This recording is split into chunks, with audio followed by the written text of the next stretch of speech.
Pope Francis is renewing his calls for an end to the war in Ukraine. O immigrante è unico, non è un numero, è una persona, è unico.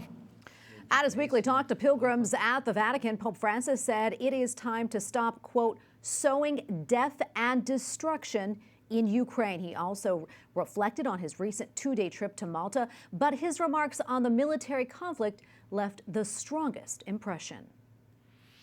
Joining us now from Rome is Andreas Thonhauser, EWTN Vatican Bureau Chief. Andreas, great to see you. During the general audience today, Pope Francis again urged for peace and had some strong words. Can you talk to us more about that? Yeah, Tracy, as you can imagine, the war in Ukraine is still the big concern here at the Vatican. As we reported previously, Pope Francis has not only condemned the atrocities committed by Russian forces on his in-flight press conferences coming back from Malta last Sunday, but also today at the general audience, he found incredibly strong words. Now, let me quote, "The blood of civilians cries out to heaven," he said, referencing the unbelievable atrocities that were reported over the weekend in Bucha in Ukraine. In the little village northwest of Kyiv, Russian forces allegedly committed war crimes and left behind mass graves with tortured bodies. At the end of the audience, Pope Francis held a Ukrainian flag that he received from Bucha and showed it to the people attending. He also asked a few Ukrainian children who were present to come and join him on stage. Young war refugees are currently being treated at the Vatican Children's Hospital Bambino Gesù. Pope Francis asked the audience to pray for the children and their families, and then he gave them some sweets for Easter. But what was really striking, Tracy, was the way he deplored the impotence, the powerlessness of the United Nations. Rarely have you heard a Pope comment that fiercely on this international body. After the Second World War, he said, "We tried to establish peace in the long term, but we seem not to be learning."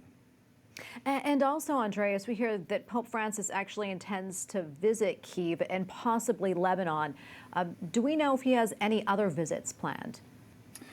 That's right, Tracy. So after Pope Francis has canceled his trip to Florence earlier this year because of health problems, many doubted he would actually be able to go to Malta, where he just returned from.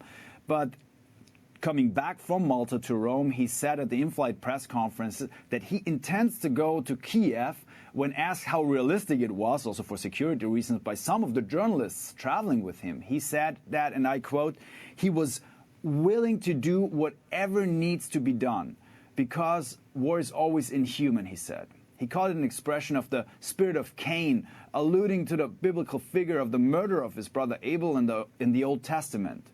There were rumors that he would also go to Lebanon, and this has been started by Michel Ayoun, the Lebanese president. He visited Pope Francis before the pontiff went to Malta, and then he tweeted about this possible journey. So far, the Vatican has only reminded everyone that this trip has not been confirmed in any way.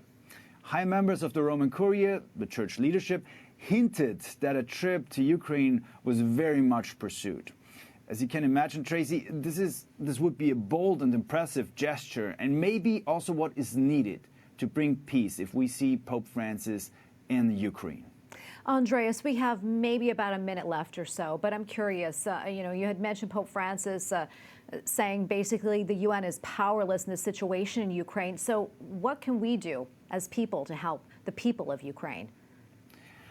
Well, basically, the Vatican and the Pope have done so far two things. First, they tried to achieve as much as possible on the diplomatic level, like the Pope went to the Russian ambassador here in Rome, something unheard of in recent history, and the Secretariat of State sought close connections to Russian contacts in government and church. But secondly, there's the spiritual side, and that's also where we can join Pope Francis with the consecration of Russia and Ukraine to Our Lady of Fatima, his constant urge to pray for the people in these countries, and the many masses celebrated here. So with the possible trip to Kyiv, a third thing also is added. If Pope Francis travels to the war-torn country, and he seems to be ready to go within the next weeks, his presence could become a tipping point for peace, something that we all could really pray for. Absolutely. Well, Andreas, thank you so much for your time today. We always appreciate it. Andreas Thonhauser, EWTN Vatican Bureau Chief. Thank you again. Thank you, Tracy.